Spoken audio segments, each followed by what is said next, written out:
to the final that is happening. कोई बात नहीं, आज शो में अब हमारा नेचुरल शो है। Thank you. आज सब बैंगलोर से बैठे।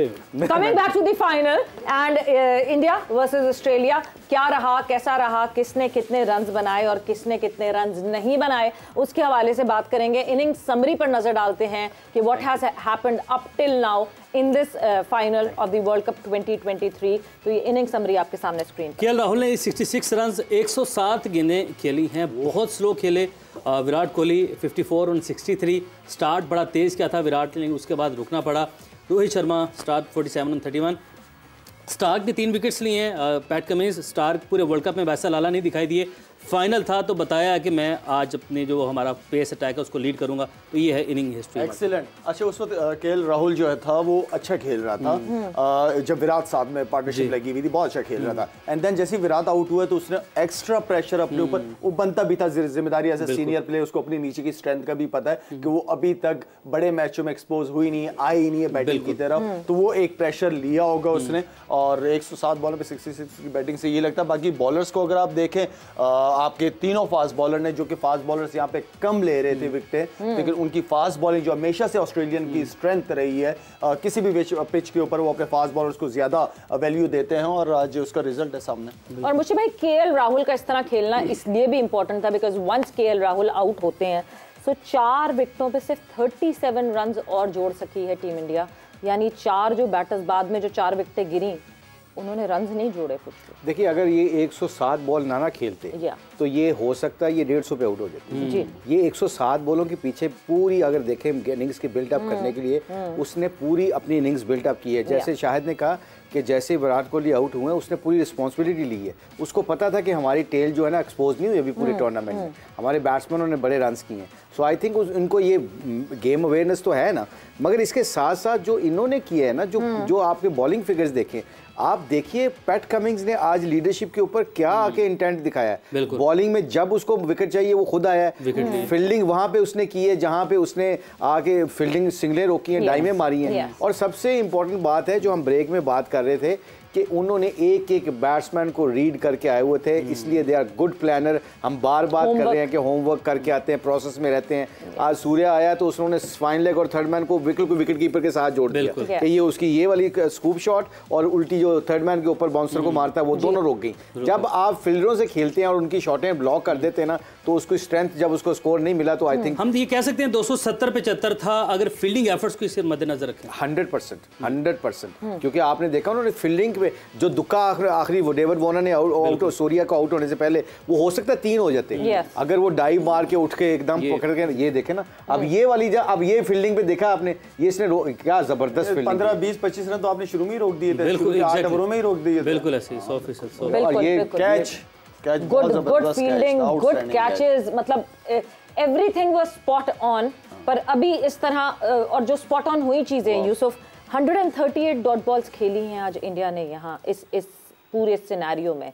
सो वो भी एक रीजन थी जो कि प्रेशर बढ़ता ही चला गया, और वो प्रेशर बढ़ाया वही फील्डिंग एफर्ट। नो डाउट कि फील्डिंग बहुत ज़बरदस्त हुई है, लेकिन एक चीज़ ज़हन में रखने, मुझे लग रहा है कि विकेट स्लो होती गई है, थोड़ा सा बैटिंग करना मुश्किल हुआ है। अब डिपेंड करता है कि अगर थोड़ी सी ड्यू पड़ती है तो फिर ऑस्ट्रेलिया को एज है, हो सकता है कि ना पड़े, इंडिया उनको मुश्किल में डाले। दूसरा ये है कि जो इनके जिन बैट्समैनों की जो स्ट्रेंथ थी ना, जैसे जडेजा की स्ट्रेंथ है तेज खेलना, उसने 22 बॉल्स में 9 रन किए, ये उसकी स्ट्रेंथ नहीं है। आप अपनी वो गेम खेलता है, शायद वो 20 ही करता लेकिन इतनी बॉलें नहीं लेता, उसकी लगती शायद वो बैकफुट पे चले जाते। जब बॉलर्स को पड़ती है ना 1-2 तो वो दूसरी टीम पीछे हो जाती है। तो मेरा ख्याल है इन्होंने थोड़ा सा ऊपर चढ़ा लिया उनको, बॉलिंग अच्छी हो रही है जी, वो भी स्लो खेल रहे थे। नहीं, केएल राहुल और कोहली बिल्कुल ठीक इनिंग बिल्ड कर रहे थे, लेकिन जिनका काम है थोड़ा तेज खेलना, उसको तेज ही खेलना चाहिए था। जडेजा को चाहिए था कि अपनी इनिंग वैसे ही खेलता है। स्काई को बाद में भेजा, जडेजा को पहले भेजा, क्या ये ठीक फैसला था? उसको मेरा ख्याल है उसको आगे अटैक करना चाहिए था। अगर उसको पहले भेजा है, T20 इनिंग खेलनी चाहिए, उसको वो खेलनी चाहिए थी, क्योंकि अगर स्काई पीछे है तो उसको ये फिक्र नहीं करनी चाहिए अगर मैं आउट हो गया तो फिर क्या होगा, पीछे एक बैट्समैन था।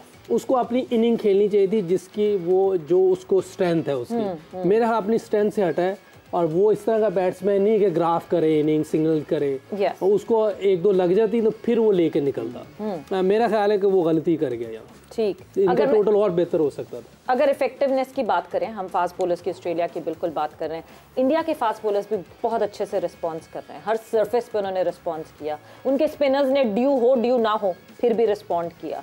सो ऑलराउंड अगर आप बॉलिंग देखें तो इंडिया की बॉलिंग भी बहुत अच्छी रही है इस वर्ल्ड कप। अच्छा, ऑस्ट्रेलिया की बॉलिंग की थोड़ी सी बात कर लेते हैं। जितने भी उनके फास्ट बॉलर्स थे, आप वीडियोस निकाल के देख लें, मैच को देख लें दोबारा, जितनी भी उन्होंने आके जान लगाई है ना, जान, वो विकेट टू विकेट बॉल, और उन्होंने हाफ वॉलीज बहुत कम दी हैं। उन्होंने पीछे ही रखा है, उनको तुन के ही रखा हुआ है कि मारना है तो यहाँ से मार लो, तो पूरी जान के साथ, मतलब बहुत ज्यादा फोकस बॉलिंग की है उन्होंने।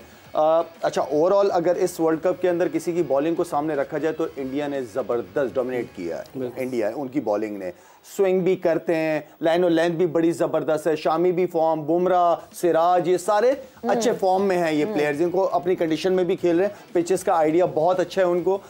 यहाँ पे ऑस्ट्रेलियन, क्योंकि ऑस्ट्रेलियन हम सब जानते हैं कि फास्ट बॉलर्स को बहुत अच्छा खेलते हैं, वो खुल के, उनके कट भी अच्छी है, उनके पास पुल भी अच्छी है, जिस बैट्समैन के पास ये चीज़ें हों तो वो ज़्यादा सर्वाइव करता है या डोमिनेट करता है। यहाँ पे एक ज़बरदस्त किस्म का कंपटीशन देखने को मिलेगा, उनके बैट्समैन भी फॉर्म में हैं, इंडियन बॉलिंग भी बहुत तगड़ी चल रही है, तो यहाँ पे बड़ा तगड़ा कंपटीशन देखने को मिलेगा। मैं बिल्कुल एक अच्छा मुकाबला हम लुक फॉरवर्ड कर रहे हैं फाइनल्स के लिए, या आपको लगता है it would be a one sided affair? फौरन आएगी ऑस्ट्रेलिया, चार्ज करेगी, वो पावर प्ले में आधा मैच इधर ले जाएंगे, what should we expect? Nasir Hussain की पहले आपने अल्फाज सुने थे जब कमेंट्री शुरू हुई, मैच शुरू हुआ, उसने कहा can he do it again, can India do it again?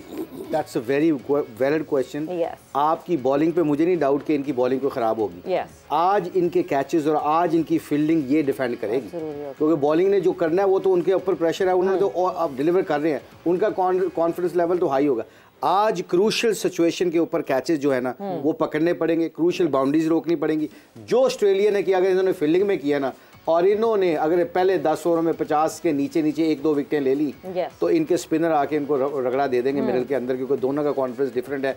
Pitch में जैसे यूसुफ ने कहा थोड़ा स्लो भी हो चुका है, टर्न भी हुआ है, जैम्पा का भी थोड़ा स्पिन होना शुरू हो गया था, तो I think it will be a good contest. इसने यूसुफ ने एक बड़ी बात की थी सेमीफाइनल में जी, ऑस्ट्रेलिया के पास एक ही चांस है, 10 ओवर में खुला खेलें, जो कोशिश करें गेम को खत्म करने की, और 10 ओवर में अगर उन्होंने उनको रगड़ दिया जो उन्होंने power play would define the moment, ये एक उनके लिए जो है ना विनिंग स्ट्रीक होगी अगर वो इसको कर गए, 10 ओवर में 70-80 भी कर गए और विकेट भी ना गिरी, फिर तो और प्रेशर उन पर चला जाएगा। फील्ड प्लेसमेंट थी, फील्डिंग थी, हर डिपार्टमेंट ने जो है वो साथ दिया कैप्टन का। देखिए, जो प्लान बना था उस प्लान को बड़े ज़बरदस्त तरीके से उन्होंने सारे प्लेयरों ने अंदर किया है। देखिए, जब मैच शुरू हुआ तो उनकी बॉडी लैंग्वेज खुद आप चेक की, फील्डिंग के अंदर शुरू के 3, 4, 5 ओवर में ही पता चल गया था कि वो किस माइंड सेट के साथ हैं, वो छोड़ेंगे नहीं इनको इजीली, और ये ऑस्ट्रेलियन का माइंड सेट भी है ऐसा। अगर आपके पास 50 बॉली भी हो ना, आखिरी की 2-3 रन भी हो ना, वो आराम से 2-3 रन करने नहीं देते आपको। तो ये इनको बड़े मैच का जो है वो शुरू से ही इनको जो है ना मेंटली बड़े स्ट्रॉन्ग ये हैं। तो इस तरह के मैचों में इस तरह हमें नजर आ रही है कि इतना ज़बरदस्त कमबैक, एक टॉप बैटिंग ऑर्डर को अच्छी पिच के ऊपर, पिच के अंदर कुछ नजर नहीं आया किसी को कुछ भी, लेकिन उनकी बॉडी लैंग्वेज ने इंडियन को ठीक ठाक बैकफुट पे किया, जिसकी वजह से आज यहाँ पे खड़े हम सोच रहे थे कि 280-290 हो जाएंगे तो अच्छा मैच होगा। टोटल फाइनल है, छोटा टोटल भी बड़ा ख़तरनाक होता है, लेकिन 235-40 से ज़्यादा नहीं होना चाहिए था, जितनी अच्छी बॉलिंग और जितने मेन बैट्समैनों को ड्रेसिंग रूम भिजवा चुके थे। तो मेरे ख्याल में एक वाहिद ऑस्ट्रेलिया टीम ही हम सबको नज़र आ रही थी, और हम सेमीफाइनल, ऑनेस्टली स्पीकिंग सेमीफाइनल में हम चाह भी रहे थे कि ऑस्ट्रेलिया जीते ताकि कोई इंडिया का मुकाबला करना, साउथ अफ्रीका नहीं कर सकती थी, ये यही कर सकते थे। तो दोनों जगह जो है अपना पोटेंशियल दिखाया, अभी सेमीफाइनल में भी दिखाया ऑस्ट्रेलिया ने, जिस तरह की रेजिस्टेंस शो की और जो रन्स बनाए इतने स्लोली वो आकर के रन्स, एंड नाउ अभी जिस तरह वो पोटेंशियल दिखा रहे हैं, सो यस कमेंडेबल है। बिकॉज इंडिया की अगर हम इस पूरे वर्ल्ड कप में बात करें मुशी भाई, न्यूजीलैंड के अगेंस्ट 4 विकेटों का नुकसान हुआ था, नीदरलैंड्स के अगेंस्ट भी 4 विकेटों का नुकसान हुआ था, साउथ अफ्रीका के अगेंस्ट 5 विकेटों का नुकसान हुआ, देन श्रीलंका और इंग्लैंड ऐसा था जिसने 8 और 9 विकेटों का। तो इतना ज्यादा टेल एक्सपोज नहीं हुई इस पूरे वर्ल्ड कप में इंडिया की। देखिए, एक दिन आना था इनका जो हम बार बार बात कर रहे थे, पर क्रेडिट गोज टू ऑस्ट्रेलिया। इनकी पार्टनरशिप जहाँ पे लगी, जहाँ पे उनको लगा था कि अब हम यहाँ से लूटने लगे हैं, वहाँ विकेट गिरी है। और ये इंपॉर्टेंट होता है किसी भी बड़े मैच में जब आपकी पार्टनरशिप लगी हो और विकेट गिरने लग जाए। तो ये एक देखिए इंडिया की टीम इस वक्त ये कहना अगर हार भी जाती ना आज तो ये वर्ल्ड कप की सबसे बेहतरीन टीम है। इस वक्त इंटरनेशनली वाइट बॉल क्रिकेट में India is the best team, ये हमें मानना पड़ेगा। मगर क्योंकि एक फाइनल वाले दिन नर्व्स की गेम होती है, रोहित शर्मा बहुत, हम बात कर रहे थे एज ए लीडर, इंटेंट बहुत तगड़ा है। एक चीज़ जो हम बार बार करते हैं ना कि जब आप 7-8 ओवरों में 50-60 रन पर लग देते हैं और आपकी एक विकेट गिरी होती है, उस वक्त रोहित शर्मा का गेम चेंज करना बनता था। उस वक्त आपको पता है कि यार अब मैं गेम के अंदर आ गया हूँ, अब ये मैक्सवेल आया, ठीक है मैं इसको लूटूंगा, मगर आपने जल्दी विकेट थ्रो कर दी। वो मोमेंटम मिनी टेस्ट क्रिकेट में ज्यादा देर तक नहीं आप एक तरह की क्रिकेट खेल सकते। आपको गेयर शिफ्ट करने पड़ते हैं, आपको पार्टनरशिप लगानी पड़ती है, उस पार्टनरशिप के ऊपर आपको कई ओवर आराम से भी खेलने पड़ते हैं। इसलिए ये थोड़ा सा आज इनके लायक हुआ है क्योंकि इनके एक तो मिडिल ऑर्डर भी इतने ज्यादा एक्सपोज नहीं हुए थे, एकदम ठक ठक विकेटें गिरी और पहले बैटिंग करते हुए गिरी। तो इसलिए I think credit goes to Australia. Australia में आज सबसे खूबसूरत चीज हुई कि पैट कमिंग साहब बाउंड्री पे गए हैं पानी पीने, वहाँ पे उनका जो हेड कोच है वो आया, he was talking. And secondly break के दरमियान उमैर बात कर रहा था, 27 ओवर में इनके 4 मेन बॉलरों के 5-5 ओवर पैट कमिंग्स ने करवा दिए थे। What is that mean? He was looking for wicket rather than going long.